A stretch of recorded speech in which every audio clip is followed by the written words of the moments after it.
இப்போ கிளைம் இருக்கு அப்படின்னா இப்போ ஒருத்தன் வந்துட்டு தான் ப்ராப்பர்ட்டின்னு தெரிஞ்சுன்னா அவன்கிட்ட பாண்டோட வாங்கிட்டு கொடுத்துடலாம்.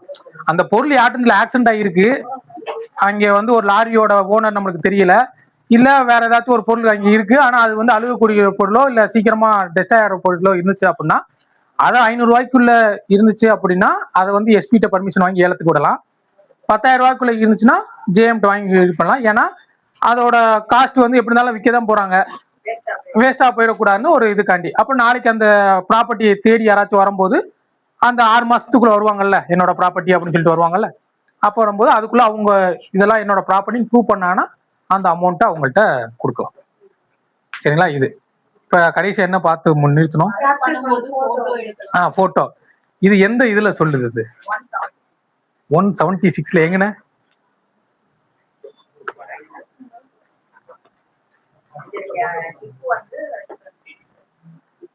டிப்பு வந்து டெஸ்ட் ஐடென்டிஃபிகேஷன் பீரியட் வந்து நம்ம 54ல ரெக்வெஸ்ட் கொடுப்போம், அதுக்கு தனியா நம்ம இது ஓடும். இப்ப இந்த மெஷர்மெண்ட்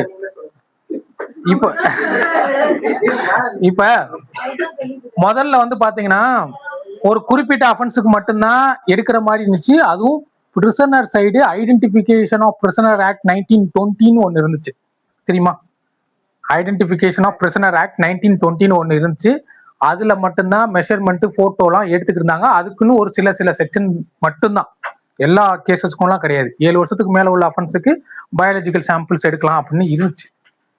அப்போ வந்து பாத்தீங்கன்னா எஸ்ஐ ரேங்க் மட்டும்தான் எடுக்க முடியும் அந்த மாதிரி கேசஸ்க்கு. இப்ப 2022ல அந்த ஐடென்டிபிகேஷன் ஆஃப் பிரிசனர் ஆக்டை ஒரு ரிப்பீல் பண்றாங்க. என்னவா மாத்துறாங்கன்னா criminal procedure for identification, criminal procedure for identification act 2022. அதுக்குள்ள 10 செக்ஷன் இருக்கு. Criminal procedural identification act 2022. அதுக்கு முன்னாடி ஐடென்டிபிகேஷன் ஆஃப் பிரிசனர் ஆக்ட் இருந்துச்சு 1920. ஆமா, ஸ்டேட் கொண்டு வந்ததான். இல்லையே, ஸ்டேட் இல்ல, சென்ட்ரல் 73rd ரிபப்ளிக் இயர்னு நினைக்கிறேன். 73rd ரிபப்ளிக் இயர் 2022 அந்த ரிபப்ளிக் இயர் பாத்தீங்கன்னா அதை பென்ஸ் பண்ணி அவங்க கொண்டு வந்தாங்க. அதுல வந்து பாத்தீங்கன்னா முதல்ல எஸ்ஐ ரேங்க் மட்டும்தான் இதை எடுக்க முடிஞ்சு. இப்போ வந்து பாத்தீங்கன்னா ஹச்சிசிக்கு மேல உள்ளவங்க எடுக்கலாம். அப்ப அவங்களோட கண்ணு, Irish, finger print, food print என்னென்ன தேவையோ எல்லாத்துக்குமே எடுக்கலாம். எக்ஸப்ட் கேஸ் எதுக்குன்னா இந்த போராட்டம் பண்ணி கொண்டு வராங்கல்ல அந்த கேஸுக்கு தேவை கிடையாது. மற்றபடி எந்த அரெஸ்டா இருந்தாலும், கன்விக்டட் அஃபென்ஸா இருந்தாலும் சரி, ப்ரிவென்டிவ் காண்டி அரெஸ்ட் பண்ணி ஒரு கேஸ், ஒரு எஃப்ஐஆர் போட்டிருக்காங்க, அதுக்கப்புறம் ட்ரையல் நடந்து கன்விக்ஷனோ அக்யூட்டலோ ஆகும். அதுக்கு முன்னாடியுமே நம்ம இதெல்லாம் எடுத்துக்கலாம்னு சொல்லிட்டாங்க. இந்த எடுக்கிறத மெஷர்மெண்ட்டை ஹச்சிசி ரேங்க்கு கீழே உள்ள மேல உள்ளவங்க எடுப்பாங்க. எடுத்துட்டு இந்த ரெக்கார்ட் இருக்கு பாத்தீங்களா, இதை வந்து கன்சன்ட் கோர்ட்டு சொல்லாம நேஷனல் கிரைம் ரெக்கார்ட் பியூரோ இருக்கு பாத்தீங்களா, நேஷனல் கிரைம் ரெக்கார்ட் பியூரோ, அவங்க 75 இயர்ஸ் இவங்களோட டேட்டா வச்சுக்கலாம். இப்ப இதை என்ன பண்றாங்க அப்படின்னா, ஒரு ஃபிங்கர் பிரிண்ட் எடுத்திருக்காங்க, உன்னோட போட்டோ எடுத்திருக்காங்க அப்படின்னா, இவனோட போன் நம்பர் போட்டிருக்காங்க, உன்னோட டேட்டா எடுத்துக்கினா எஃப்ஐஆர் போடும் போதே அக்யூஸ்டோட நேமோ இல்ல அரெஸ்ட் கார்டு பண்ணும் போதோ அவனோட போன் நம்பரோ இல்ல ஏதோ அடிச்சாங்கன்னா இவன் வேற எங்கேயோ அரெஸ்ட் ஆயிருக்கான் அப்படிங்கிற டேட்டாவை எடுத்துட்டு வந்துடும். இவன் தான் அவனான்னு கன்ஃபார்ம் பண்ணிக்கிட்டு, அப்போ ஒரே ஆள் தான் அப்படின்னா டிக் அடிச்சிட்டோம்னா அவனோட அட்ரஸ் ஃபுல்லா டிஃபால்ட்டா வந்து உட்காந்துரும். எல்லாமே இப்ப 2022ல மாத்திட்டாங்க. சரிங்களா? பக்காவா வந்து உட்காந்துரும் அவன் தான் அப்படின்ட்டு. அந்த போன் நம்பரோ இல்ல அவனோட அடையாளங்கள்லாம் போட்டு போடும்போது இவன் எந்த ஆல் ஓவர் இந்தியா எங்கேயாவது ஏதாச்சும் குற்றத்துல ஈடுபட்டிருந்தா அப்படின்னா அந்த 75 வருஷம் ரெக்கார்ட் மெயின்டைன் பண்றாங்கல்ல, அதுல இருந்து எடுத்து வந்துடும். இது நேஷனல் கிரைம் ரெக்கார்ட் பியூரோட வேலை. இப்போ நீங்க சிட்டிசன் போர்ட்டல் எடுக்கிறீங்கல்ல, அது மெயின்டைன் பண்றது எஸ்சிஆர்பி என்சிஆர்பி இல்ல, எஸ்சிஆர்பி ஸ்டேட் கிரைம் ரெக்கார்ட் பியூரோ. அப்ப இவனுக்கு மேல உள்ள வந்து அவன் என்சிஆர்பி. அவன் எஸ்சிஆர்பியோட வேலை என்ன, இங்க ஸ்டேட்டுக்குள்ள இருக்கிற கால் பண்ணி வச்சுட்டு அவனுக்கு கொடுப்பான். அவன் என்ன பண்ணுவான், ஆல் ஓவர் இந்தியாவை கல் பண்ணி வச்சிருக்கான். எங்க நடந்தாலும், இந்தியாவுக்குள்ள எங்க நடந்தாலும் அக்யூஸ்டோட இதை போட்டு வந்தாலே ஆட்டோமேட்டிக்கா அந்த அப்ளிகேஷன்லாம் வந்து உட்காந்துருவான் போட்டோட. இதை நீங்க குவாஷ் பண்ணி இவன் நான் கன்விக்ட், அதாவது அக்யூட்டல் ஆயிடுச்சு அப்படின்னும் இல்ல குவாஷ் பண்ணா அந்த ஆர்டர் காப்பியை எடுத்து கொண்டு போய் என்சிஆர்பியில அப்ரோச் பண்ணா மட்டும்தான் அதை எடுப்பான். அது முடிய டெஸ்டாய் பண்ண மாட்டான். அப்ப நீங்க நாளைக்கு உங்க ஒரு கிளைண்ட் வராப்புல அப்படின்னா, அப்ப இந்த ஒரு அஃபென்ஸ் இருக்குன்னா அவனுக்கு குண்டாஸ் போடுறதுக்குலாம் ஏற்கனவே ப்ரீவியஸ் கேஸ் இருந்துச்சுன்னா நம்ம கொண்டு போகலாம். அப்படிங்கும்போது இதை நம்ம ப்ரீவியஸ் கேஸ் இல்லைங்கிறத நம்ம எங்க ரெக்கார்டு எடுக்கணும் அப்படின்னா, இப்ப நாளைக்கு வெளிநாட்டுக்கு போனோம் அப்படின்னா ஒரு நம்ம பிவிஆர் போலீஸ் வெரிஃபிகேஷன் ரிப்போர்ட் அனுப்பணும்னா அதுல இருந்து டேட்டா எடுத்து வந்து கொடுத்துரும். அப்ப அதுல இருந்து எடுக்கணும்னா ஹைகோர்ட் ஆர்டர் இல்லாம இல்ல கன்சென்ட் கோர்ட் ஆர்டர் இல்லாம அந்த ரெக்கார்டுல அழிக்க முடியாது. யார் நினைச்சாலும் அழிக்க முடியாது.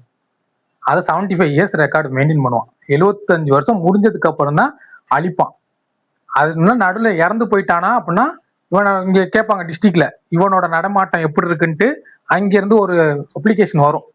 அதன்படி இவன் லைவ்ல இருக்கானா இல்ல என்ன ஆக்டிவ்ல இருக்கானான்னு சொல்லிட்டு ரிப்போர்ட் கொடுக்குற வச்சு கண்டினியூ ஆகிட்டே இருக்கும். இறந்துட்டான் அப்படின்னா 10 வருஷம் அங்க மெயின்டைன் பண்ணது 10 வருஷத்துக்கு அப்புறம் டெஸ்டாய் பண்ணிடுவாங்க. ஏன்னா இவன் இறந்துட்டான் அப்படின்ட்டு. இல்லைன்னா அது முடிய ரெக்கார்டு ஓடிட்டே தான் இருக்கும். இது ஃபுல்லாமே அந்த ரூல்ஸ்ல இருக்கு. அதுல ஒரு 10 செக்ஷன் இருக்கு.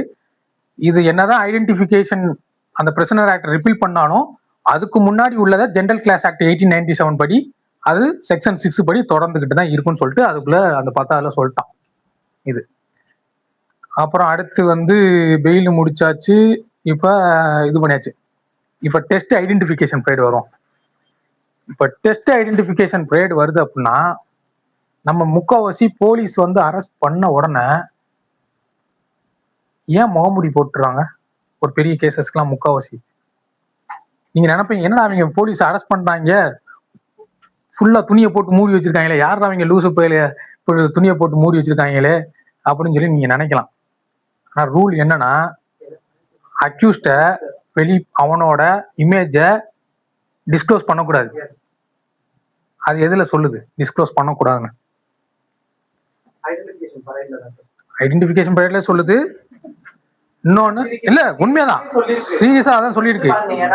ஒரு அக்யூஸ்ட் வந்துட்டு ஒரு 4 பேரை நிப்பாட்டி அந்த ஐடென்டிஃபிகேஷன் பரையில கரெக்ட் கண்டுபிடிக்கிறதுக்காண்டி அது சொல்லுது. அதோட சரி அப்படி பப்ளிஷ் பண்ணிட்டாங்க அப்படின்னா இவன் தான் ஒருத்தவனுக்கு கற்பனை இருக்கும். நம்ம ஏற்கனவே போட்டோன்னா இவன் திருப்பி காட்டினா யார் இந்த அடையாளம் காட்டுறவன் இவன் தான் சொல்லிட்டு போயிடுவான். அந்த இதை ஏன்னா இவனுக்கு கொஞ்சம் வாய்ப்பு கொடுக்கணும்ல, அதனால அதுக்காண்டி தான் மூஞ்சியை மறைக்கணும். ஏன்டா அவன் மூஞ்சியை மறைச்சிட்டு போறான்னு சொல்லி நிறைய பேர் திட்டுவாங்க. ஏன்னா குற்றம் பண்ணிவிட்டு அவனை மூஞ்சியை மறைச்சு கூட்டு போறான் ஏன் பாடுறா அப்படிம்பாங்க. அதுக்காண்டி கிடையாது. இதுக்குதான் அப்படி டிஸ்க்ளோஸ் பண்ணாங்க அப்படின்னா பிஎன்எஸ்ல 72 எடுங்க. பிஎன்எஸ் ஐபிசி பழைய ஐபிசி இப்ப பிஎன்எஸ் 72 எடுங்க.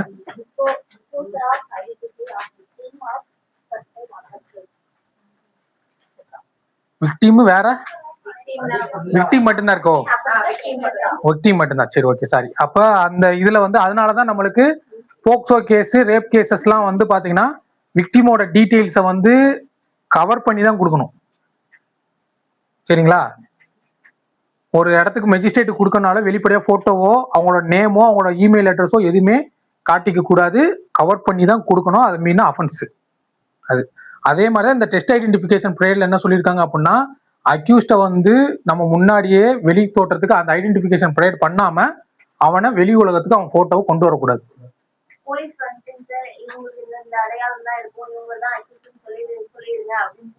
நம்ம தான் இங்க இருக்க மாட்டோமே, போலீஸ் தான் இங்க இருக்க மாட்டோமே. டெஸ்ட் ஐடென்டிஃபிகேஷன் கண்டக்ட் பண்றது யாரு? மேஜிஸ்ட்ரேட் தானே பண்ணுவாரு. எங்க அது எப்படி இருந்தாலும் அங்க நிக்க போறது போலீஸ்க்கு தெரியாது. இவன் எங்க நிக்கிறான் இவன் எங்க 10 பேர் நிப்பானே.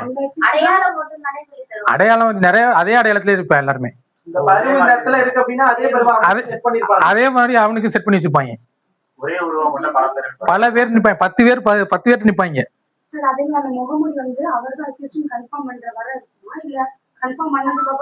கன்விக்ட் ஆயிடுச்சுன்னா வெளிக்கொண்டு வருவாங்க. கன்விக்ஷன் ஆகுறதுக்கு முன்னாடி முடியும் அவன் இன்னசென்ட் தான். சரிங்களா? எது மேடம்? ஐடென்டிஃபை பண்றதுக்கு மட்டும்தான். அது வந்து அப்படியே ஐடென்டிஃபை பண்ணியாச்சுன்னா அடுத்து நம்ம சார்ஜ் ஷீட் போட்டுருமே. சார்ஜ் ஷீட் போட்டாச்சுன்னா அவன் பெயில உள்ள இருந்தானே பெயில வந்துருவானே வெளியிலே வந்துருவானவே. 193ல 5 எடுத்து படிங்க. BNSS 193ல 5ல எடுத்து படிங்க. ஒன்ஸ் சார்ஜ் ஷீட் ஃபைல் ஆயிடுச்சுன்னா அவங்க பாண்டுல இருந்தாலோ பெயில்ல இருந்தாலோ அந்த என்னெல்லாம் எல்லாமே வேலிட் ஆயிடும். அது எல்லாமே வாய்ட் ஆயிடும். 193ல 5 பாருங்க. report forwarded under this section that the accusation has been reduced on this bond or bail bond, the magistrate shall make such a order for the discharge. என்னென்ன கண்டிஷன் உனக்கு போட்டிருந்தாலும் எல்லாமே டிஸ்சார்ஜ் ஆயிரும். அதுக்கப்புறம் வெளியில தானே இருப்பேன், இல்ல அண்டர் ட்ரையல் பிரிசனரா உள்ள இருப்பேன். ரெண்டுல ஏதோ ஒண்ணுதான் இருப்பான். சரிங்களா? அப்ப அடுத்து இப்ப என்ன சொல்லிக்கணும், இமேஜ் இது. இப்போ வந்து டெஸ்ட் ஐடென்டிஃபிகேஷன் பிரேடு எப்படி கண்டக்ட் பண்ணுவாங்க?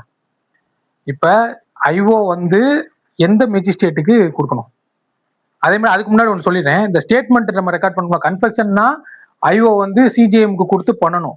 இதே ஸ்டேட்மெண்ட் ரெக்கார்ட் பண்ணணும்னா சிஜிஎம்கிட்ட கொடுக்க தேவையில்ல, கன்சர்ன் டேரக்ட் ஜேஎம்கிட்டே கொடுத்துடலாம்.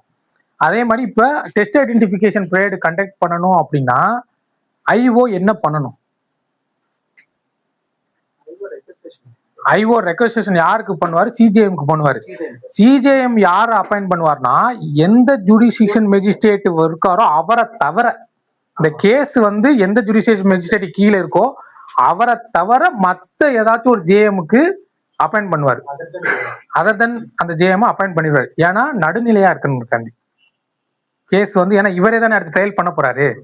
அந்த கேஸோட நடுநிலை தன்மைக்கு பொறுத்த மாதிரி இவர் என்ன பண்ணுவார்னா வேற ஜேஎம் கிட்ட இது பண்ணுவார். அப்ப டெஸ்ட் ஐடென்டிஃபிகேஷன் நடக்கும். அது மாறி மாறி அங்க நம்ம எப்படி 54ல கொடுப்போம், இப்போ உள்ள BNSSல 54ல கொடுப்போம். அப்படியே ப்ராசஸ் போகும் டெஸ்ட் ஐடென்டிஃபிகேஷன் பிரேடு. இப்ப டெஸ்ட் ஐடென்டிஃபிகேஷன் பிரேடும் பண்ணியாச்சு. சரிங்களா? இப்ப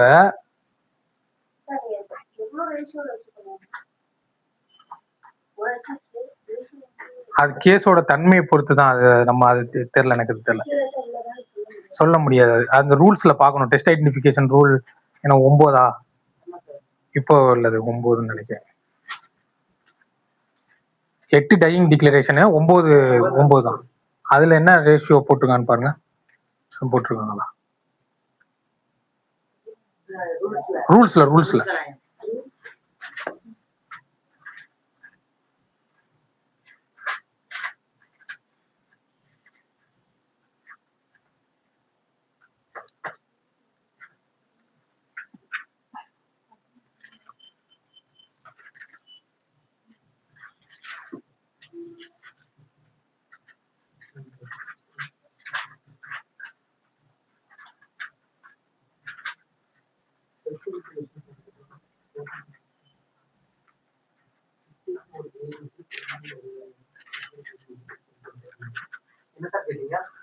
ரேஷியோ அக்யூஸ்ட் 1:10.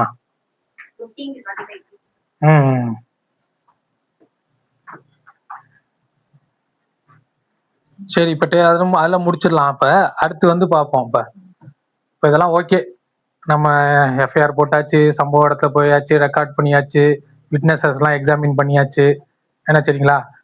விட்னஸ் எக்ஸாமின் பண்ணியாச்சு, வேற ரிமாண்ட் பண்ணியாச்சு, கஸ்டடி எடுத்து கன்ஃபெக்ஷன் எல்லாம் ஓடிடுச்சு. இவன் தான் அக்யூஸ்ட்னு நம்மளுக்கு தெரிஞ்சிருச்சு, ஐஓக்கு தெரிஞ்சிச்சு. அப்ப அவர் என்ன பண்ணணும்? ஐஓக்கு தெரியுது இவர் தான் பண்ணிட்டாரு, சஃபிஷியன்ட் வந்துருச்சு, அவ்வளோ முடிஞ்சுச்சு, எல்லாமே இவர் தான் ஒரு ஒப்பீனியனுக்கு வந்துட்டாரு. அப்ப அவர் என்ன பண்ணுவார்? சார்ஜ் ஷீட் ஃபைல் பண்ணுவாரு. ஏன்னா 193. அப்ப 190ல அவர் என்ன பண்ணுவாரு? 190 எடுத்து படிங்க.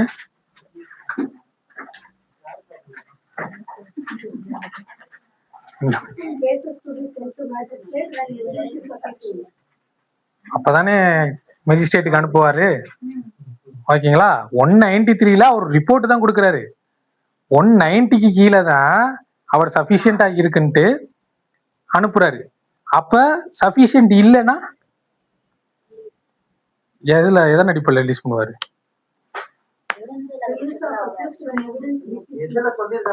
எதுல சொல்ல 189ல எதுவுமே இல்லை அப்படின்னா பெயில கொடுத்து நீங்க அவரை ரிலீஸ் பண்ணி விட்டுருவாரு. இப்போ சஃபிஷியண்டா இருக்கு அப்படின்னா 190ல அக்யூஸ்டா ஃபார்வர்ட் பண்றாரு. என்ன சரிங்களா? ஆக்சுவலா 24 மணி நேரத்துக்குள்ள இந்த ப்ராசஸ் பண்ணணும். 24 மணி நேரத்துக்குள்ள சஃபிஷியன்ட் கொண்டு வந்து 190 கீழே அனுப்பணும். அப்படி 190க்கு கீழே நம்ம அனுப்பும்போது சார்ஜ் ஷீட்டோட தான் அக்யூஸ்ட் அனுப்பணும். சார்ஜ் ஷீட்டோட தான் அக்யூஸ்ட் அனுப்பணும். ஏன் இது சார்ஜ் ஷீட்டோட தான் அக்யூஸ்ட் அனுப்பணும்? சார்ஜ் ஷீட்டோட அக்யூஸ்ட் அனுப்பாரு. சப்போஸ் சார்ஜ் ஷீட்டோட அக்யூஸ்ட் அனுப்பலைன்னா அதுலயே ப்ரொவிஷன் போட்டிருக்காங்க பாருங்க, படிங்க. ஃபர்ஸ்ட் அக்யூஸ்ட அனுப்பும்போது 190 படி சஃபிஷியண்டா இருக்கு, அதுல யாரெல்லாம் விட்னஸ் விசாரிச்சேன், என்னென்ன ப்ராப்பர்ட்டி சீஸ் பண்ணியிருக்கேன், அதெல்லாம் சேர்த்து 190ல அக்யூஸ்ட மெஜிஸ்ட்ரேட்டுக்கு அனுப்புவோம்.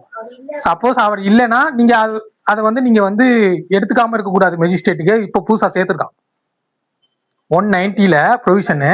சார்ஜ் ஷீட்டோட அக்யூஸ்ட் வரல அப்படின்னா நீங்க அவனை எடுக்காம இருக்கக்கூடாது. ஏன்னா அவன் வந்து பெயில்ல போயிருந்திருக்கலாம், இல்ல வந்து இது ஏபி வாங்கி இருந்திருக்கலாம், ஏதோ ஒன்று நடந்திருக்கும். அப்படிங்கும்போது நீங்க சார்ஜ் ஷீட்டோட வந்தாதான் எடுப்பேன்லாம் ஒரு காலத்துல இருந்துச்சு. அதனால நீங்க இப்ப அப்படிலாம் கன்சிடர் பண்ணாதீங்க. சார்ஜ் ஷீட்டோட வராட்டினாலும் நீங்க காகன்ஸ் எடுக்கிறதுக்கு என்ன ஸ்டெப்போ அந்த நடைமுறையை ஃபாலோ பண்ணுங்கன்னு சொல்லி அந்த ப்ரொவிஷன்ல கொடுத்துட்டான். சரிங்களா? இப்ப இந்த விட்னஸ்லாம் இருக்காங்கல்ல, இப்ப நம்ம அக்யூஸ்ட பாண்ட் வாங்கலாம்.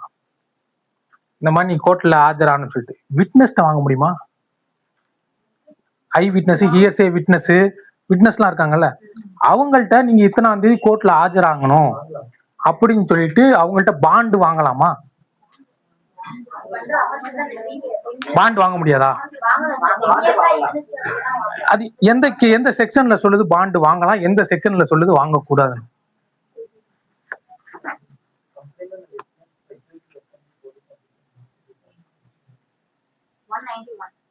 191 191 வந்து அந்த போலீஸ் ஆபீஸோட போகணும், இல்லைன்னா வந்து ஆஜராகுறது அந்த இது. 190ல 2 படிங்க.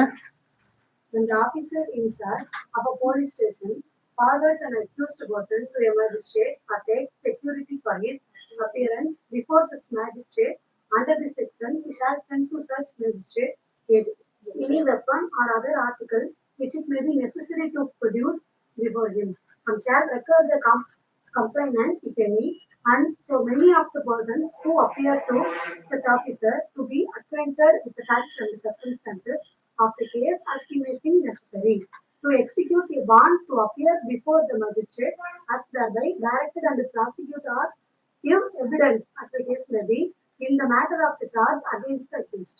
பாண்ட் வாங்கலாம் வந்து யாராட்ட வாங்கலாம்? கம்ப்ளைண்ட் வாங்கலாம், விட்னஸ்ட வாங்கலாம். ஏன்னா நீதிமன்றம் அவங்களோட டைம் எடுத்து இந்த கேஸை விசாரிக்க வருது. இவங்க வரல நம்ம பாட்டி கம்ப்ளைண்ட் கொடுத்துட்டு நீங்கன்னா அவர்கிட்ட ஒரு பாண்டு வாங்கிக்கலாம். சரிங்களா? அப்ப அந்த பாண்டு வாங்கின காப்பிய ஒரு காப்பி வந்து அவங்கள்ட்ட கொடுக்கலாம். கம்ப்ளைண்ட்டை விட்னஸ்ட 194ல கொடுக்கலாம், 190ல 4ல கொடுக்கலாம். சரிங்களா? 190ல 4ல கொடுக்கலாம். அதுவே வெறும் சிஜேஎம் மட்டும் அந்த கோர்ட்ல மென்ஷன் பண்ணியிருந்தாங்கன்னா அந்த சிஜேஎம்க்கு கீழே என்னென்ன கோர்ட்லாம் வருதோ அந்த கோர்ட் எல்லாத்துக்குமே அது அப்ளிகபிள் தான். அவர் அங்கதான் போகணும், இந்த கோர்ட்டு தான் போகணும், அந்த கோர்ட்டுக்கு போகணும்ல. சிஜேஎம்க்கு கீழே சிஜேஎம் மட்டும் மென்ஷன் பண்ணியிருந்தாங்கன்னா சிஜேஎம்க்கு கீழே என்னென்ன கோர்ட்லாம் வருதோ எல்லா கோர்ட்டுக்கும் அந்த பாண்ட் அப்ளிகபிள். சரிங்களா?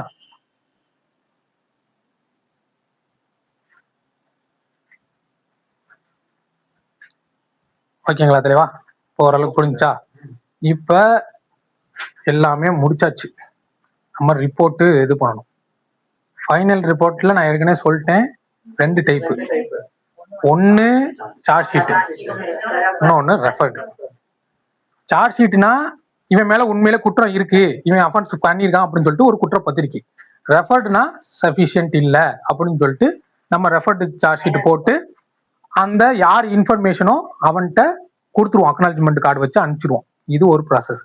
இப்போ சார்ஜ் ஷீட் என்ன பண்ணணும்? வித்தவுட், அதாவது அந்த ஒரு குறிப்பிட்ட நாளுக்குள்ள நம்ம ஃபைல் பண்ணணும்ன்றத ஃபர்ஸ்ட் பாயிண்ட். அன்னெசரி டிலே இருக்கக்கூடாது, டிலே ஆகாம முடிக்கணும். இதுல இந்த உமன் ரிலேட்டட் அஃபென்ஸுக்கும் போக்சோக்கும் அவன் சொல்லிட்டான், டெட்லைன் வச்சுட்டான். எப்போ இன்ஃபர்மேஷன் ரிசீவ் ஆனதுல இருந்து 60 நாளுக்குள்ள ஃபைனல் ரிப்போர்ட் வைக்கணும். அதான் 2வது பாயிண்ட். 193ல 2 after the completion of investigation police officer report, அதான் 193. அதில் ஃபஸ்ட்டு டிலே இல்லாமல் நம்ம இன்வெஸ்டிகேஷன் முடிக்கணும். அதில் 2 வந்து பார்த்தீங்கன்னா இந்த உமன் ரிலேட்டட் அஃபென்ஸு போக்சோக்கெலாம் இன்ஃபர்மேஷன் ரிசீவ் ஆனதுல இருந்து 2 மந்த்துக்குள்ள நம்ம ஃபைனல் ரிப்போர்ட்டு சப்மிட் பண்ணி ஆகணும். சரிங்களா? அதே மாதிரி இன்னொன்று மெஜிஸ்ட்ரேட்டுக்கு ஒரு டெட்லைன் வச்சுருப்பான். இந்த மாதிரி கேசஸ் 2 மாசத்துக்குள்ள ட்ரையலை முடிக்கணும்னு ஒரு செக்ஷன்ல இருக்கும்.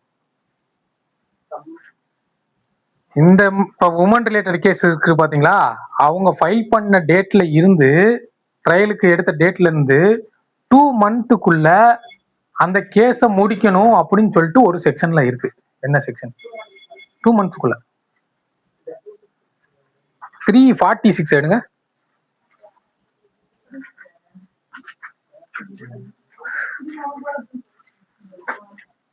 Power to postpone or adjourn proceedings. அதுல எதுவும் ப்ரொவிஷன்ல பாருங்க.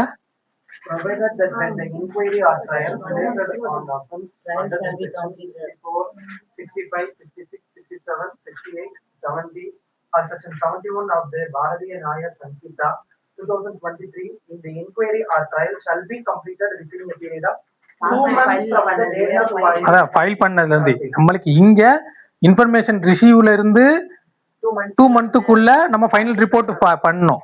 அந்த பண்ணதுல இருந்து அவங்க வந்து மெஜிஸ்ட்ரேட் வந்து யார் காகன்ஸ் எடுக்கிறாங்களோ அவங்க 2 மந்த்துக்குள்ள முடிக்கும். அப்போ இது ரிலேட்டா வச்சுக்கோங்க.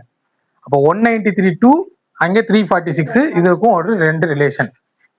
அதுலயுமே வந்து போட்டிருப்பாங்க பாருங்க, கஸ்டடி வந்து இப்போ ஜுடிஷியல் கஸ்டடியுமே வந்து 15 நாள்னு போஸ்ட்போன். அந்த போஸ்ட்போன் பண்றது 15 நாள் 2 டைம்ஸ் தான். ஓகேங்களா? இப்போ நம்ம இன்வெஸ்டிகேஷன் முடிச்சதுக்கு அப்புறம் அந்த 193 இப்போ ஃபைனல் ரிப்போர்ட் அனுப்புறோம்ல, அது வந்து பாத்தீங்கன்னா 193ல சப் கிளாஸ் 3 தான் நம்ம கொடுக்குறது. 193ல சப் கிளாஸ் 3ல தான் நம்மளுக்கு கோர்ட்டுக்கு போகுது. ஓகேங்களா? அப்ப அதுல என்ன இருக்குன்னா அவனோட நேமு இப்ப பாப்போம், இப்ப கேட்போம். 193 சப் கிளாஸ் 3 பழசு, 173 சப் கிளாஸ் 2 பழசு சிஆர்பிசில. அப்ப பழசுல 173 சப் கிளாஸ் 2ல எத்தனை எஃப்ஐஆர்னா 15 காலம் சொல்லுவீங்க. சரிங்களா? இப்ப நியூலி ஆடட் ஆயிருக்கு. இப்போ 193 சப் கிளாஸ் 3ல போகுது. பழசுல எத்தனை காலம் இருந்துச்சு, புதுசுல எத்தனை காலம் இருக்கு. ஒரு நல்ல டிஃபென்ஸ் பண்ற லாயரா இருந்தா இது முக்கியமா பார்க்கணும். இதுதான் மெயின். 173 சப் கிளாஸ் 2ல பழசுல 18 தான் இருந்துச்சு. இப்ப இன்னும் யாரும் சார்ஜ் ஷீட் இன்னும் பார்க்கலையோ? இன்னும் வரல, கிளைண்ட் வரலையா? இல்ல வெயிலோட நிக்குது. இப்போ வந்து 21 இப்ப இந்த 21 ஒவ்வொன்றா நான் சொல்றேன், இது ரொம்ப முக்கியம். இதை பேஸ் பண்ணி எஃப்ஐஆர் நம்மளுக்கு எப்படி நம்ம அந்த 15 காலத்துக்கு அந்த 11 வேல்யூ பார்க்குறோமோ, இந்த 21 பார்த்துட்டீங்கன்னா இதை நல்லா இது பண்ணீங்கன்னா செம்மையா டிஃபெண்ட் பண்ணலாம். இதுதான் அந்த சார்ஜ் ஷீட்ல ஃபைனல் ரிப்போர்ட் 193 சப் கிளாஸ் 3ல இந்த 21 இருக்கும். இந்த 21 வந்து பாத்தீங்கன்னா ஃபர்ஸ்ட் எப்படி இருக்கணும், ஃபைனல் ரிப்போர்ட்னு இருக்குமா? ஃபர்ஸ்ட் எந்த டிஸ்ட்ரிக்ட் அந்த ஒண்ணுலே இருக்கும். District, PS, FIR number, date. First ஒரு காலம் இப்படி போட்டுக்கோங்க. First row district, PS, FIR number, date. இது இருக்குமா?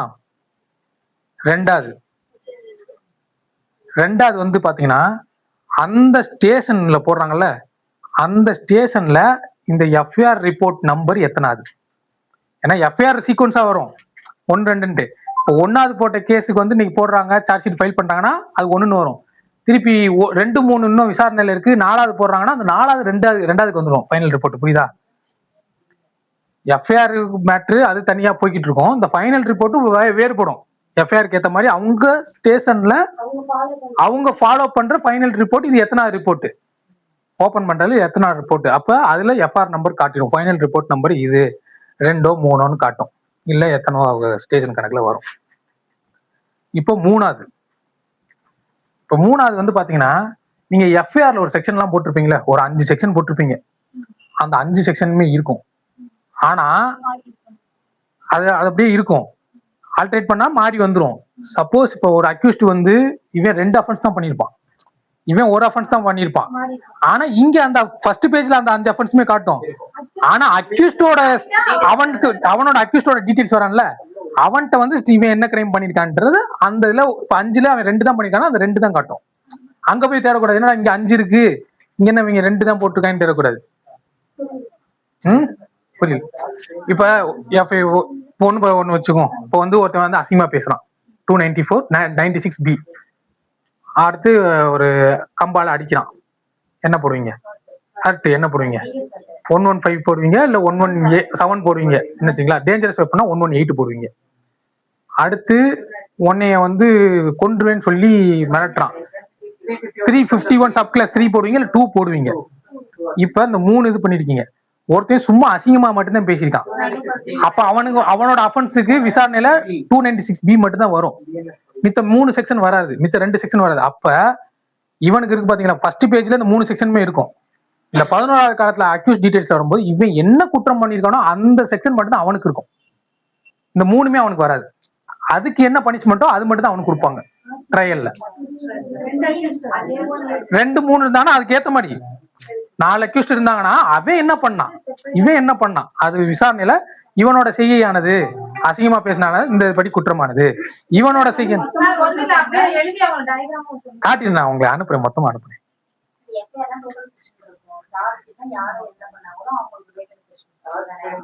ஆமா, சார்ஜ் ஷீட் போடும்போது எஃப்ஐஆர்ல உள்ளது ஃபர்ஸ்ட் பேஜ்ல ஃபைனல் ரிப்போர்ட்ல எல்லாமே இருக்கும், இவனோட கண்டென்ட் அது இருக்கும். நான் சொல்றேன் அது 11.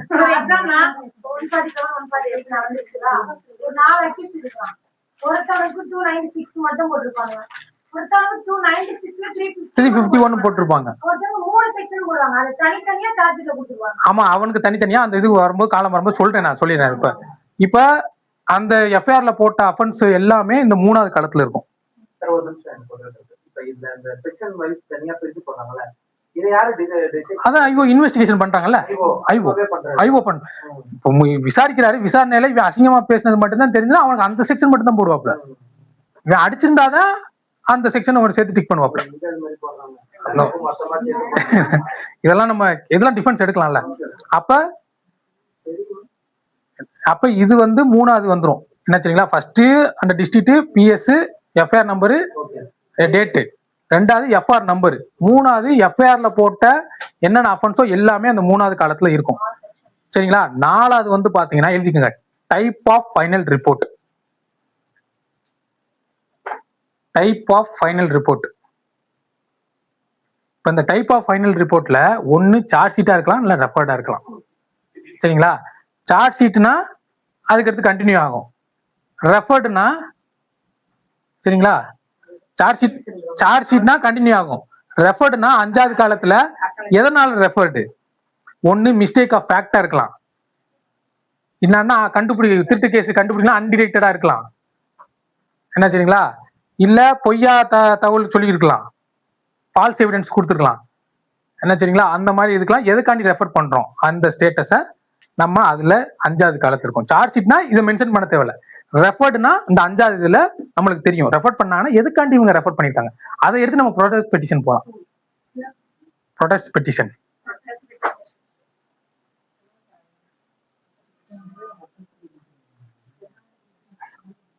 கடைசியா சொல்லுவாங்க.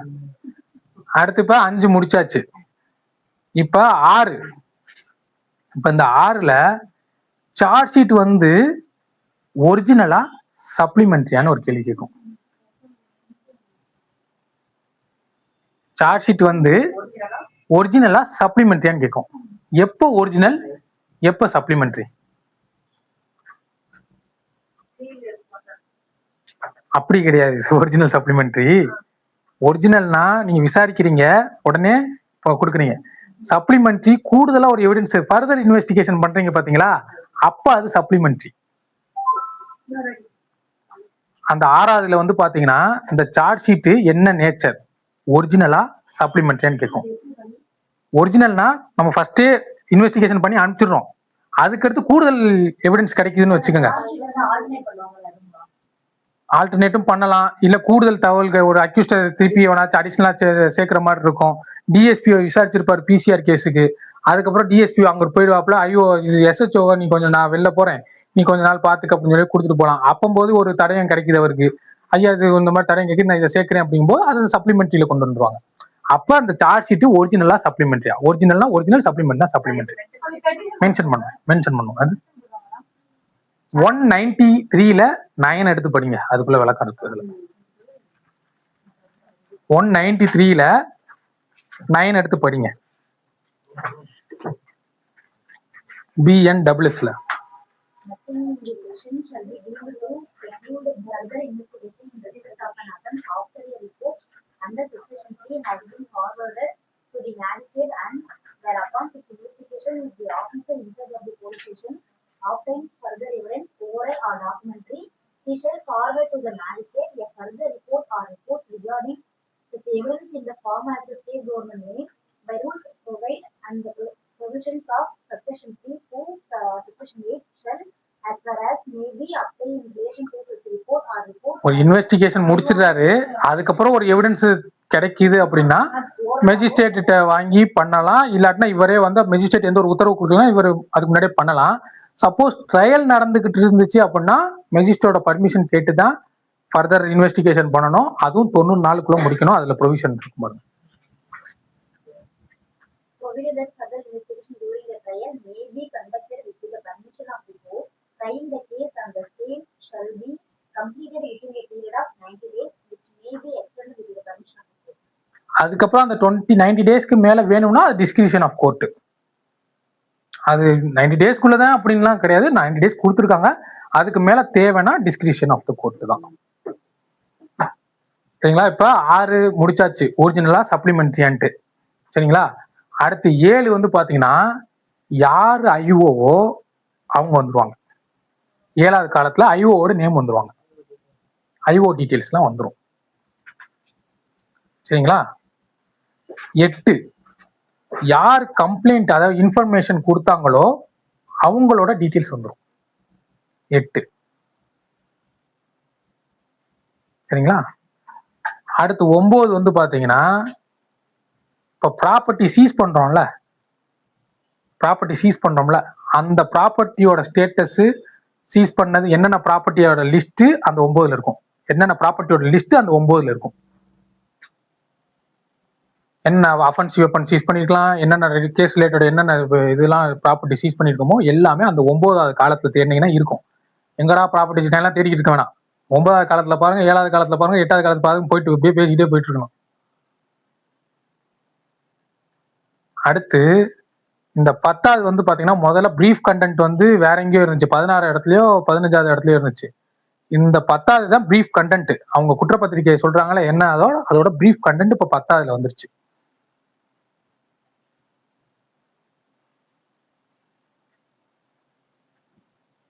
சரிங்களா? அடுத்து 11வது இப்பதான் வந்து அக்யூஸ்டோட டீடைல்ஸ். அவன் அக்யூஸ்ட் A1 A2 A3 4 பேர் இருந்தானா 4 பேர்ட்டும் ஒவ்வொன்றா அப்படியே கடைசி வரிசையா வந்துகிட்டே இருக்கும், தனித்தனியா ஈவெண்ட். இவன் என்ன குற்றம் பண்ணிக்க, அவனோட ஸ்டேட்டஸ், அவனோட அட்ரஸ், அவனோட அங்குமச்ச அடையாளம், அவன் எந்த ஊரு எல்லாமே அதுல மென்ஷன் ஆகிருக்கும். என்ன சரிங்களா? பிளஸ் இப்ப புதுசா அவனோட போட்டோ. இந்த போட்டோ வந்து கிரிமினல் ஐடென்டிபிகேஷன் 2022 ரூல்ஸ் படி இப்ப கம்பல்சரி போட்டோ எடுத்தாகணும். அக்யூஸ்ட் டீடைல்ஸ் 11வது criminal identification procedural rules, criminal procedure identification act 2022. இதுல போட்டோ கம்பல்சரி. அந்த போட்டோ எடுக்கிறது நம்மளுக்கு இங்க ஃபைனல் ரிப்போர்ட்ல 11வது அக்யூஸ் டீடைல்ஸ்ல வந்துடும். பிளஸ் அதுல ஒரு 22 இருக்கும், அவனோட நேம், அட்ரஸ், அவனோட அங்குமச்ச அடையாளம், அவன் வீடு, அவனோட ரிலேட்டிவ் என்ன, யாரு, என்னென்ன நம்ம அந்த அரஸ்ட்ல என்னென்ன பண்ணமோ எல்லாமே அதுல வந்துடும். அதுல அந்த அக்யூஸ்டுக்குள்ள 22 காலம் இருக்கு, அது பாத்தீங்கன்னா தெரியும். அதான் சார்ஜ் பெருசா பேப்பரா இருக்குல்ல, அதுதான். அடுத்து 12வதுல இவன் அஃபென்ஸ் என்னென்ன கமிட் பண்ணான், அஃபென்ஸ் என்னென்ன கமிட் பண்ணிருக்கான்னு 12வது காலத்துல.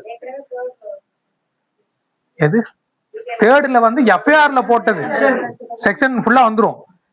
இது 12ல இந்த அக்யூஸ்ட் என்ன அஃபென்ஸ் பண்ணிருக்காங்கிறது 12வதுல காட்டும். அவனுக்கு என்ன செக்ஷன் மேட் அவுட் ஆகுது. ஏன்னா இதெல்லாம் ஏபி போடுறதுக்கு உங்களுக்கு பெயில் வாங்குறதுக்கு இதெல்லாம் அங்க வந்து அது நான் இங்க சொல்றது அங்க சொன்னேன். இங்க எக்ஸ்பிளைன் பின்னாடி வரும்போது சொன்னேன். இங்க வந்து எஃப்ஐஆர்ல என்ன இருக்கோ அதெல்லாம் 3வது காலத்துல இருக்கும். இங்க 11வதுல அக்யூஸ் டீடைல்ஸ் வந்துடும். 12வதுல அஃபென்ஸ் கமிட்டட் அவன் என்னென்ன பண்ணிருக்கானோ அந்த டீடைல்ஸ் வந்துடும் 12வதுல. சரிங்களா? 13ல வந்து இப்போ ஒரு 4 அக்யூஸ்ட் இருக்கான்னு வச்சுக்கோங்க. 2 பேர் அஃபென்ஸ் பண்ணிருக்கான்னு தெரியுது, 2 பேரும் அஃபென்ஸே பண்ணல. ஆனா எஃப்ஐஆர்ல அவனை கொண்டு வந்துட்டாங்க.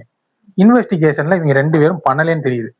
அப்ப அவங்க 2 பேரை இதுல அஃபென்ஸ் நாட் கமிட்டட் லிஸ்ட்ல போடலாம் அவங்களோட பேரை. அப்ப இவனுக்கு வந்து பங்கு இல்லைன்னு வந்துடும். எஃப்ஐஆர்ல பேர் வந்திருக்கும், அஃபென்ஸ் கமிட்டட்ல நான் இது வந்துடும். இதுல வந்து நாட் சார்ஜ் ஷீட் லிஸ்ட்ல 13வதுல வந்துடும். 11ல குற்றம் பண்ணிருக்கவனோட நேம் அக்யூஸ்ட், இதுல வந்து அவன் மேல பண்ணலங்கிறது. சப்போஸ் ட்ரையல் நடந்துகிட்டு இருக்கும்போது இவங்களுக்கு மேலேயும் சந்தேகம் இருக்கு அப்படின்னா மெஜிஸ்ட்ரேட் வந்து இவங்களையும் கூப்பிடலாம். வேணும்னா இவங்களையும் அக்யூஸ்டா அந்த டைத்துல சேர்த்து விசாரிக்கலாங்கிறது எந்த செக்ஷன்? இப்ப இவன் மேல சார்ஜ் ஷீட்ல 4 பேர்ல 2 பேர் மேல சார்ஜ் ஷீட் போடுறாங்க, 2 பேர் மேல நான் அக்யூஸ் சார்ஜ் ஷீட்ல போறாங்க. இவன் மட்டும் வரல அப்படின்னு சொல்லி கொடுக்குறாங்க. ஆனா ட்ரையல் நடந்துகிட்டு இருக்கும்போது இவன் சொல்றான் இவனை மட்டும் சும்மா விட்டுருவாங்களா, ஐயா அவன் நாயா பண்ணாங்க அப்படின்னு சொல்லி அவன் இந்த 2 அக்யூஸ் அவங்க உள்ள இன் பண்றாங்க. அப்படிங்கும்போது அவங்கள மெஜிஸ்ட்ரேட் எந்த செக்ஷன் கீழே உள்ள கொண்டு வந்து அடுத்து பண்ணுவாப்ல? எது 358 எடுங்க. Power to proceed against the other persons appearing to be guilty of offense. வந்துச்சா?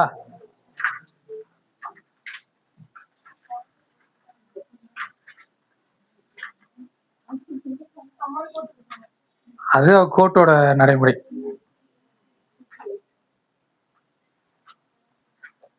சரிங்களா?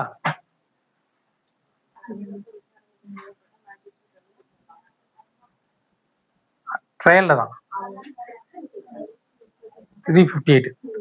இப்ப 13 முடிச்சுனா 14ல வந்து பாத்தீங்கன்னா இந்த விட்னஸ்லாம் வராங்கல்ல, லிஸ்ட் ஐ விட்னஸ் ஹியர்சே விட்னஸ் எல்லாம் வராங்கல்ல, அவங்களோட லிஸ்ட் ஃபுல்லா அதுல இருக்கும்.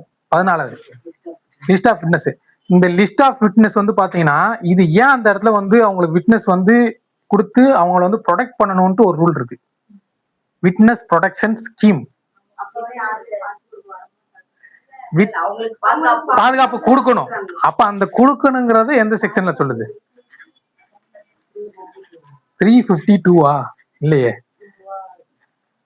நீங்க பழைய ஜட்ஜ்மெண்ட்ல நிக்கிறீங்க, அது ஜட்ஜ்மெண்ட்டுக்குள்ளதான் வரும். ஆனா இப்ப அந்த இது வந்து பாத்தீங்கன்னா 396ஆ எடுங்க. சொல்லுங்கடா 396 எடுங்க. victim compensation scheme. ஆமா, விக்டிமா விட்னஸா? அப்ப 398 எடுங்க. அது victim compensation சொல்றோம். 398 எடுங்க. Witness protection scheme. Every state government shall be 398. ஆனா வியும் டபிள்யூ கொஞ்சம் கன்ஃபியூஸ் ஆகும், VW அதனால மாத்தி மாத்தி இது பண்ணிக்குவேன். அது லாஸ்டா கேட்டுக்கலாம் bro. ஓ ஓ ஓ நான் இதே கேள்வி கேட்பேன். 398. ஆமா, witness production scheme victim production scheme இது ரெண்டுமே புதுசு. அப்ப எது ஃபர்ஸ்ட் வரணுங்கிறது அது 398. நன்றி மேடம். ஓகேங்களா? அப்ப அந்த 14வதுல லிஸ்ட் யார் இருக்கோ அவங்க எல்லாம் ப்ரொடெக்ட் பண்ணணும். ஏன்னா நாளைக்கு உங்களை த்ரெட்டனிங் இருக்கலாம், ஏதாச்சும் இருக்கலாம்னு சொல்லிட்டு அந்த ப்ரொடக்ஷனுக்காண்டி அந்த விட்னஸ் ப்ரொடக்ஷன் ஸ்கீம் 398 ஃபாலோ பண்ணிக்கோங்க. இப்ப 15வதுல இப்ப நம்ம எடுக்கிறோம்ல, இங்க 5வது காலத்துல சொன்னோம்ல மிஸ்டேக் ஆஃப் ஃபேக்ட் போடுறோம், பொய் சாட்சியம் கொடுக்குறான்னு சொல்றோம்ல, அப்படி பொய் சாட்சியம் கொடுத்து நம்மளை வந்து வேலை செய்ய விடாம திசை திருப்புனாங்க அப்படின்னா அவன் மேல என்ன ஆக்ஷன் எடுத்தீங்க? இன்ஃபர்மேஷன் கொடுத்தவன் மேல என்ன ஆக்ஷன் எடுத்தீங்க? 217 கீழே ஃபால்ஸ் இன்ஃபர்மேஷன் கொடுத்ததுக்கு ஆக்ஷன் எடுத்தீங்களா, இல்ல 248 தவறான குற்றச்சாட்டு சொன்னதுக்காண்டி ஆக்ஷன் எடுத்தீங்களான்னு சொல்லிட்டு அதுல மென்ஷன் பண்ணணும். 15 காலம் வந்து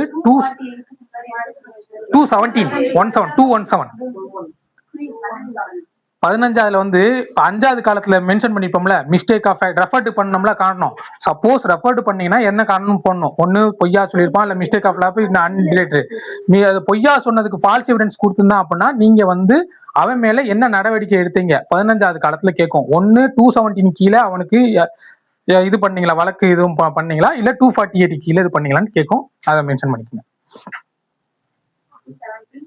248 பிஎன்எஸ் பழைய ஐபிசி செக்ஷன் தெரியல, இது வந்து 217 248. இப்ப 16 வந்து பாத்தீங்கன்னா நம்ம இந்த 7 வருஷத்துக்கு மேல உள்ள அஃபென்ஸ்னா கண்டிப்பா ஃபாரன்சிக்ஸ் மூலியமா தான் எவிடன்ஸ் இதெல்லாம் பண்ணணும்னு சொன்னோம்ல. அப்ப அது என்ன பண்ணணும்? ரிப்போர்ட் அனாலிசிஸ் வாங்கணுமா? அதை வாங்கின ரிப்போர்ட் அங்கே இருந்து என்ன வந்துச்சு, அந்த ரிப்போர்ட் என்ன வந்துச்சு, அதை இங்கே ரிப்போர்ட் அனாலிசிஸ் வைக்கணும் 16வது காலத்துல. ஏன்னா மர்டர் கேஸ் இதெல்லாம் நிறைய சாம்பிள் எடுத்து அனுப்பிச்சிருப்பாங்க. அந்த இது பயாலஜிக்கல் சாம்பிள்ஸ் எடுத்துருக்க கேசஸ்க்குலாம் அவங்க அந்த ஒப்பீனியன் கொடுக்கறத அந்த 16வது காலத்துல நம்ம மென்ஷன் இருக்கும். எது பழசுல இருந்துச்சு, இது வந்து மேண்டேட்டே வீடியோ எடுக்கணும் தான் இங்க வந்துச்சு. ஆடியோ வீடியோ எடுக்கணும்னு சொன்னேன், அதுக்கு அடுத்து ஒரு அரை மணி நேரம் இருக்காது. நல்லா நீட்டா ஆடியோ வீடியோ எதுக்காண்டி எடுக்கணும்னு சொல்றேன். அடுத்து 16 முடிச்சாச்சா? ஃபாரன்சிக் நம்ம அனுப்புவோம்ல, தடை அறிவியலுக்கு அனுப்புவோம். அது ரிப்போர்ட் வருதுல, அந்த ரிப்போர்ட்டை 16வது காலத்துல இருக்கும் அனாலிசிஸ். இதை நீங்க வந்து அங்க பார்த்து தெரிஞ்சுக்கலாம். 16வது என்ன ரிப்போர்ட் அனாலிசிஸ் வந்திருக்கு அதை பார்த்து தெரிஞ்சுக்கலாம். ஏன்னா சயின்டிபிக் ப்ரூவ் தானே முக்கியம். எதனால சயின்டிபிக் ப்ரூவ் முக்கியம்? அதான் சரி. இப்போ ஒரு இன்வெஸ்டிகேஷன் நீங்க பண்றீங்க. காலையில சூரியன் வந்து எங்கிட்டு உதிக்குது? கிழக்கு. சாயங்காலம் எங்கிட்டு மறையுது? மேற்கு. ஆனா சயின்டிபிக் ப்ரூவ் என்ன? சூரியன் அங்கேயேதான் இருக்கு, நம்ம தான் சுத்துறோம். அப்ப நீங்க பண்ண இன்வெஸ்டிகேஷன் ஃபுல்லா தப்பு, சயின்டிபிக் ப்ரூவ் படி பார்த்தா. சரிங்களா? அந்த பர்பஸ்க்கு தான். அப்ப இது 16வதுல ரிப்போர்ட் அனாலிசிஸ் வச்சாச்சு. 17வதுல வந்து இந்த உமன் ரிலேட்டட் அஃபென்ஸா இருந்துச்சு அப்படின்னா, கண்டிப்பா மெடிக்கல் எக்ஸாமினேஷன் நீங்க எடுத்திருக்கீங்களான்னு கேட்கும். அதோட ரிப்போர்ட் என்ன 17வதுல. சரிங்களா? அடுத்து 18. ஆமா, உமன் ரிலேட்டட் இல்ல இருக்கும். அதுல நம்ம நோ கொடுத்துருப்போம். இது மெடிக்கல் எக்ஸாமினேஷன் தேவையில்ல, நோ கொடுத்துருப்போம். இது எல்லாமே பஃபே சிஸ்டம் மாதிரி தான். உங்களுக்கு எது தேவையோ எடுத்து சாப்பிட போறீங்க, வேணாங்கிறத வச்சிட போறீங்க.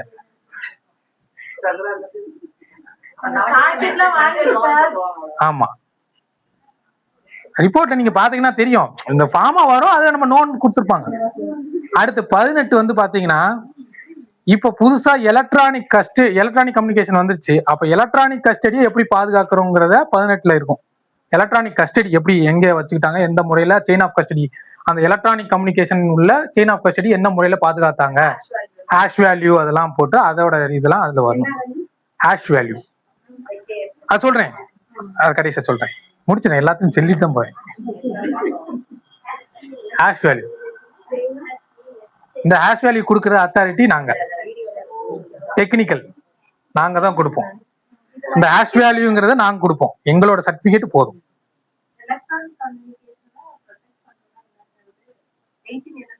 18 வந்து எலக்ட்ரானிக் கஸ்டடி. 193ல எடுங்க, 193ல சப் கிளாஸ் 3ல 2 அதுல ஹச்ல 2 ஒன்னு பாருங்க, ஹச்ல 2 பாருங்க.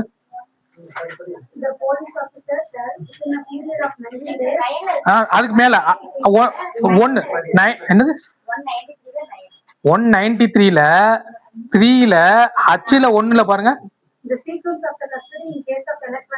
Electronic device. இத வந்து அங்க 18வது காலத்துல காட்டும். ஹச்ல 1 அதுல 3 இருக்கும்.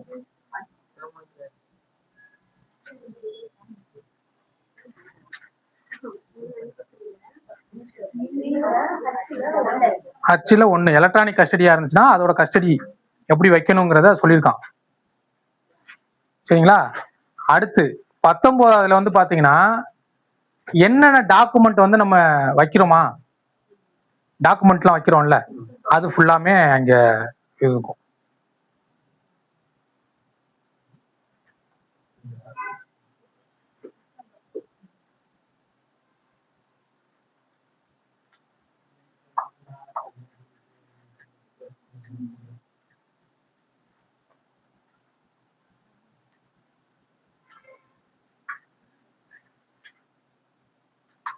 அடுத்து 19 வந்து 19 சொல்லிட்டானா, 20 வந்து சாரி 20 தான் என்னென்ன டாக்குமெண்ட் இருக்கும். 19 வந்து ரெஃபர்டு பண்ணோம்னா அந்த இன்ஃபார்மெண்ட்டுக்கு நம்ம தகவல் சொல்லியாச்சா,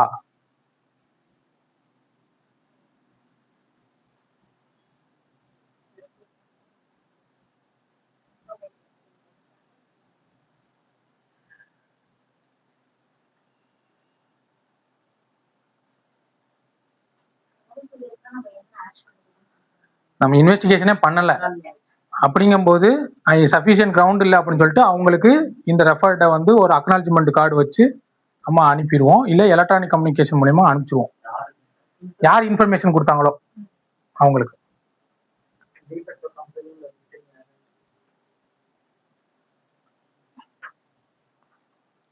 இதுல ஒரு இடத்துல மட்டும் அக்யூஸ்ட வந்து 190 கீழே ஃபார்வர்ட் பண்ணீங்களான்னு கேட்கும்.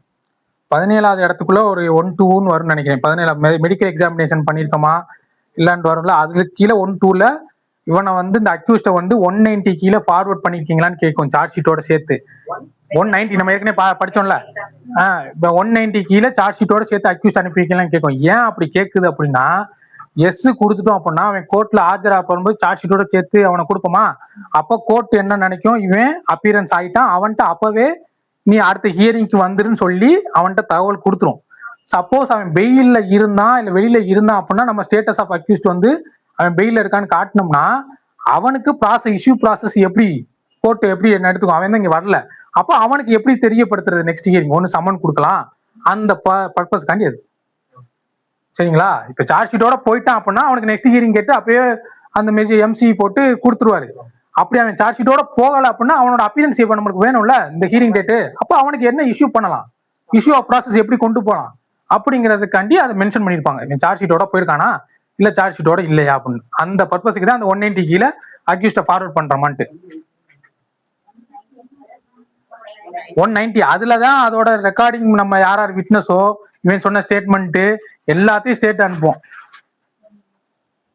சரிங்களா? இப்ப 20 வந்து லிஸ்ட் ஆஃப் டாக்குமெண்ட் சொல்லியாச்சு. 21 ரெண்டு இந்த சைடு வந்து பாத்தீங்கன்னா லெஃப்ட் சைட்ல சூப்பர்வைசர் ஆஃபீஸர் இருப்பாரு. முதல்ல எஸ்ஹெச்ஓன்னு இருந்தாங்க, இப்ப எஸ்ஹெச்ஓன்னு கிடையாது, சூப்பர்வைசர் ஆஃபீஸரா மாத்திட்டாங்க. இந்த சைடு யார் ஐஓவோ அவங்க இருக்கும். இந்த ஐஓவும் கையெழுத்து போட்டிருப்பாரு, சூப்பர்வைசர் ஆஃபீஸரும் கையெழுத்து போட்டிருப்பாரு. சூப்பர்வைசர் இப்ப ஐஓ இப்ப வந்து பாத்தீங்கன்னா ஒரு இன்ஸ்பெக்டர் இருக்காரு, எஸ்ஐ தான் ஐஓ அப்படின்னா எஸ்ஐ நேம் இங்கிட்டு வந்துடும். இன்ஸ்பெக்டர் அந்த ரோல் நாமினல் ரோல்ல இருந்தார், அந்த ஸ்டேஷன் நாமினல் ரோல்ல இருந்தாருன்னா இவர் இங்க சூப்பர்வைசர் ஆஃபீஸரா வந்துருவாரு. இதே டிஎஸ்பி ஒரு பிசிஆர் கேட்டுக்கு வந்திருந்தாருன்னா இவர் இங்க சூப்பர்வைசர் ஆஃபீஸரா இருப்பாரு, இங்கிட்டு வந்து டிஎஸ்பி அவங்களே வந்துருவாங்க. என்ன சரிங்களா? சப்போஸ் டிஎஸ்பி வந்து வெளியில போயிட்டாங்க, சூப்பர்வைசர் மட்டும் இவர் வந்துருவாரு, ஐஓ வந்து அந்த இடத்துல யார் எஸ்ஹெச்ஓ அவங்க வந்துருவாங்க. சரிங்களா? இதான் 21. இது அதுல வந்து டிஸ்பேட்ச் டைம் எல்லாமே இருக்கும். இப்ப இது ஃபுல்லாமே இந்த ஃபார்மட்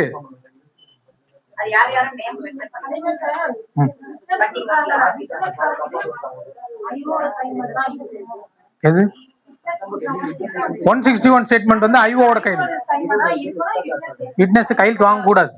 அதான் 181ல சொல்லிருப்பாங்க பாருங்க, statement use of how use ஆஃப்னு ஒன்று இருக்கும் 181ல. அது இல்ல 21ல வந்து இந்த சைடு சூப்பர்வைசர் ஆஃபீஸர் இருப்பாங்க, இந்த சைடு ஐஓ இருப்பாங்க.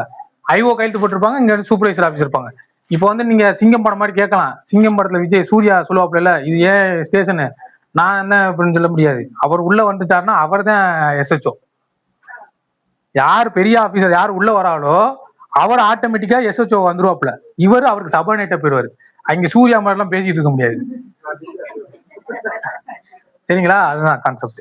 அப்ப 21 யார் வந்து அந்த ஃபைல் பண்ணும்போது உயர் அதிகாரி ரேங்க் யார் அந்த நாமினல் ரோல்ல இருக்காங்களோ அவங்க சூப்பர்வைசர் ஆஃபீஸரா வந்துருவாங்க, இங்க யார் ஐஓவா இருக்காங்களோ அவங்க வந்துருவாங்க. இதான் கான்செப்ட் 21. இது எல்லாமே 193 sub-3க்கு தான். 193 sub-3க்கு. இப்ப 193 sub-4 பார்ப்போம். அதுல என்ன சொல்றாங்க அப்படின்னா, இப்ப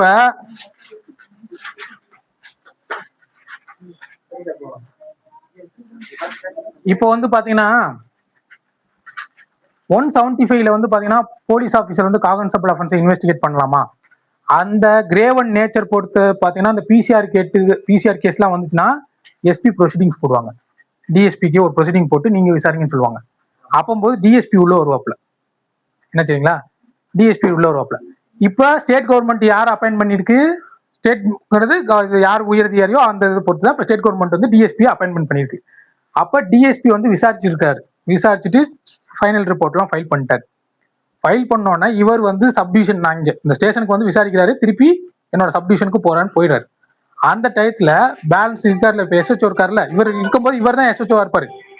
இவர் போயிட்டாருன்னா அடுத்து யார் சபார்டினேட்டோ அவர் வந்துருவாரு. அப்பம்போது இவர் வேணும்னா ஒரு டைரக்ஷன் கொடுத்துட்டு போகலாம். நான் இவ்வளவு முடியும் விசாரிச்சிருக்கேன், இவ்வளவு போட்டிருக்கேன், நீ வேணும்னா வேற எதுவும் எவிடன்ஸ் கிடைக்குதுன்னா பார்த்துட்டு நீ விசாரிச்சு ஏதாச்சும் இருந்துச்சுன்னா மெஜிஸ்ட்ரோட பர்மிஷன் கேட்டுட்டு நீ சப்ளிமெண்ட்ரி இப்போ பண்ணலாம். அப்படி இல்லைன்னா நான் கொடுத்ததை வச்சு அனுப்பிச்சு விட்டுரு அப்படிங்கிறத அந்த 194ல 193ல 4 பிசிஆர் கேஸ் ஒன்று வந்துச்சு அப்படின்னா எஃப்ஐஆர் வந்து இன்ஸ்பெக்டர் போட்டிருந்தாலும் அதோட இன்வெஸ்டிகேஷன் வந்து ஆஃபீஸர் வந்து not below the rank of DSP தான். அப்போ டிஎஸ்பிக்கு டைரக்டா கொடுத்துட மாட்டாங்க. இந்த எஸ்பி அந்த ஜுடிஷியேஷன் யார் ஹெட்டா இருக்காங்களோ அவங்க ஒரு ப்ரொசீடிங்ஸ் போடுவாங்க. இது வந்து நேச்சர் அண்ட் கிரேவிட்டியை பொறுத்து நீங்க தான் விசாரிக்கணும் அப்படின்ட்டு ஒரு ப்ரொசீடிங்ஸ் போட்டு டிஎஸ்பி கொடுப்பாங்க. டிஎஸ்பி வந்து விசாரிப்பாங்க. அப்போது அவர் தான் எஸ்ஓச்சோவா இருப்பார். இன்ஸ்பெக்டர் போட்டுருவாரு. போட்ட உடனே எஃப்ஐஆர் வந்து சுப்பீரியர் ஆஃபீஸருக்கு போயிடும். அந்த சுப்பீரியர் ஆஃபீஸர் வந்து இதை பொறுத்து இல்ல டிஎஸ்பி தான் இன்வெஸ்டிகேஷன் ஆஃபீஸரா வரணும் அப்படின்னு டிஎஸ்பி அனுப்புவாரு. டிஎஸ்பி அந்த ஸ்டேஷனுக்குள்ள வந்துட்டாருன்னா ஏற்கனவே எஸ்ஓச்சோவா இருப்பார்ல, அவர் எஸ்ஓச்சோவா இருக்க மாட்டாரு. இந்த டிஎஸ்பி எஸ்ஓச்சோவா ஆயிடுவாரு, அவர் சபார்டினேட் ஆயிடுவாரு. ஏன்னா அது நிர்வாக அடிப்படையில் நான் எஸ்ஓச்சோவா வெளில போ அந்த சூர்யா மாதிரிலாம் சொல்லிட்டு இருக்க முடியாது.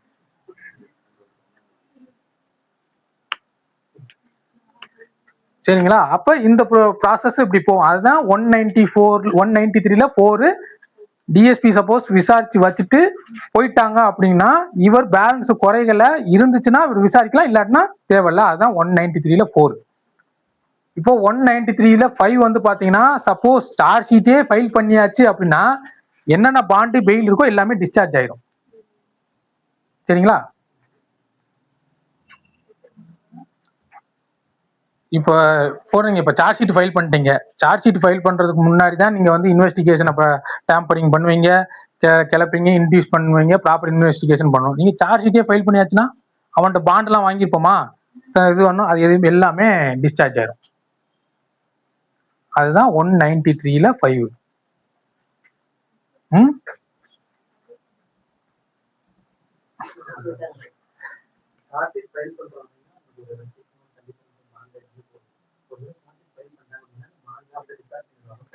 அவ்வளவுதான். அதுதான் 5. அடுத்து 6 தான் வந்து பாத்தீங்கன்னா நீங்க 190க்கு கீழே நீங்க அக்யூஸ்ட ஃபார்வர்ட் பண்றீங்களா, அப்படி ஃபார்வர்ட் பண்ணும்போது என்னென்னலாம் நீங்க வந்து ரெக்கவரி பண்ணீங்களோ அதையும் சேர்த்து, என்னென்ன ஸ்டேட்மெண்ட்லாம் நீங்க எக்ஸாமின் பண்ணீங்களோ 180ல அதையும் சேர்த்து கொடுக்கணும். அப்படின்னா 190ல sub-6 பாருங்க. என்னமா இல்ல சொல்லுன்றா, இல்ல நான் டைரக்ட் எடுக்கிறேன். Respect of the case to which section 190 applies, the police officer shall forward to the magistrate along with the report. Report என்னென்னலாம் அவன்கிட்ட கலெக்ட் பண்ணோம், என்னென்னலாம் சீஸ் பண்ணோம், என்னென்னலாம் எக்ஸாமினேஷன் விசாரிச்சோம் எல்லாத்தையும் நம்ம 190க்கு கீழே அனுப்பணுங்கிறது தான் அந்த 193ல 6. அடுத்து 190 பண்ணுனது வந்து மேஜிஸ்ட்ரேட்டுக்கு அனுப்பணும். அடுத்து 193ல 7 இப்போ வந்து ஒரு ஐஓ நினைக்கிறாரு, மெஜிஸ்ட்ரேட் சொல்றாரு இந்த ஸ்டேட்மெண்ட்லாம் நீங்க இந்த காப்பீஸ் அவன்கிட்ட கொடுக்கும்போது கொடுத்தீங்கன்னா இது இன்ட்ரெஸ்ட் ஆஃப் ஜஸ்டிஸுக்கு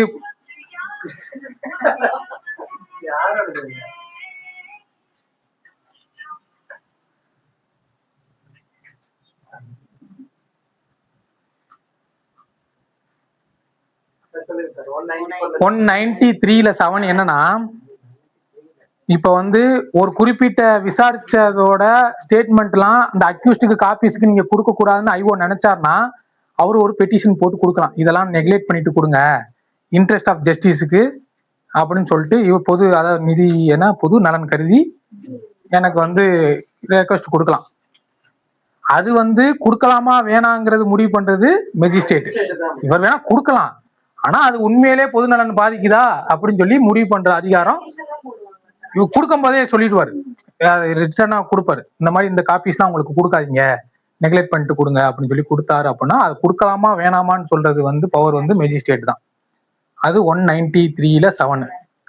இப்ப இந்த கொடுக்குற காப்பீஸ்லாம் நம்ம இப்ப எதன் அடிப்படையில காப்பீஸ் எந்த செக்ஷன் கீழே காப்பீஸ் கொடுக்குறோம்? 230 23 பழசு சிஆர்பிசி இப்ப 230. இப்ப 230ல பழசு 207 தான். இப்ப 230. இப்ப இந்த 230ல நம்ம ஒண்ணு வால்யூமா பிரிண்ட் அவுட் எடுத்து கொடுக்கலாம், இல்லாட்டினா பென் டிரைவ்ல காப்பி பண்ணி கொடுக்கலாம். வால்யூமா புக்காவும் கொடுக்கலாம், அந்த வால்யூமோட அப்படியே மொத்தமா கொடுக்கலாம் ஜெராக்ஸ் எடுத்து, இல்ல பென் டிரைவ்லயும் கொடுக்கலாம் 230 காப்பீஸ. அதுதான் வந்து 193ல 8.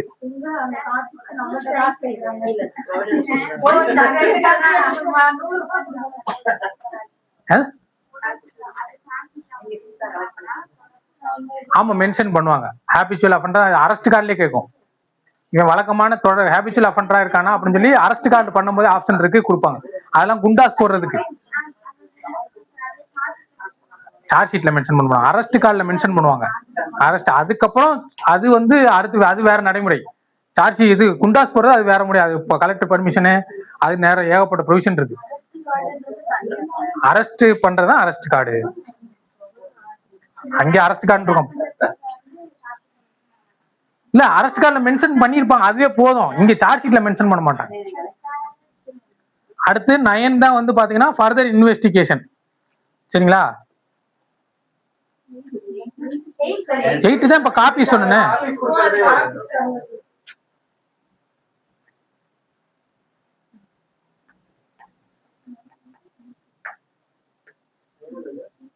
நைன் தான் ஃபர்தர் இன்வெஸ்டிகேஷன். ஒன்னு டிஎஸ்பி விட்டுட்டு போனதை விசாரிக்கலாம், இல்ல இன்ஸ்பெக்டர் பண்ணிட்டு இருக்கும் போதே கூடுதல் இன்ஃபர்மேஷன் கிடைச்சாலும் எவிடன்ஸ் கிடைச்சாலும் சேர்க்கறதுனாலும் ஃபர்தர் இன்வெஸ்டிகேஷன் போடலாம். சார்ஜ் ஷீட் ஏற்கனவே ஃபைல் பண்ணதுக்கு அப்புறம் ட்ரையல் டயத்துலயோட தேவைப்பட்டுச்சுன்னா மெஜிஸ்ட்ரேட்டோட பர்மிஷன் கேட்டுட்டு இன்வெஸ்டிகேஷன் ஃபர்தர் இன்வெஸ்டிகேஷன் பண்ணலாம். அது 90 நாளுக்குள்ள முடிக்கணும். அந்த முடிக்க முடியாம போச்சுன்னா கோர்ட்டோட டிஸ்கிரிஷன் பவர்ல பர்மிஷன் வாங்கிட்டு இது பண்ணலாம். சரிங்களா? இதுதான் இந்த 196 இதுல 193ல சார்ஜ் ஷீட் போட்டதுக்கு அப்புறம் சார்ஜ் ஷீட் போட்டிருக்கும். ட்ரையலுக்கு முன்னாடியும் பண்ணலாம், ட்ரையலுக்கு அப்புறமும் பண்ணலாம். ட்ரையலுக்கு முன்னாடினா மெஜிஸ்ட்ரேட்ட பர்மிஷன் கேட்க தேவையில்லை, ட்ரையலுக்கு அப்புறம்னா மெஜிஸ்ட்ரேட்ட பர்மிஷன் வாங்கணும். அதான் ஆல்ட்ரேஷன் சப்ளிமெண்டரி சார்ஜ் ஷீட்டா போகும். ரெண்டுமே பண்ணலாம், ரெண்டுமே பண்ணலாம். இப்போ 193 ஃபைனல் ரிப்போர்ட் முடிச்சாச்சு. இதுல இன்கொஸ்ட் இருக்கு, ஆனா இன்கொஸ்ட் நம்ம சொன்னோம்னா டைம் ஆயிரும். அது ஒரு லாங் ப்ராசஸ். அது இன்னொரு நாள் என்னைக்காவது நான் அடுத்து வரும்போது சொல்றேன்.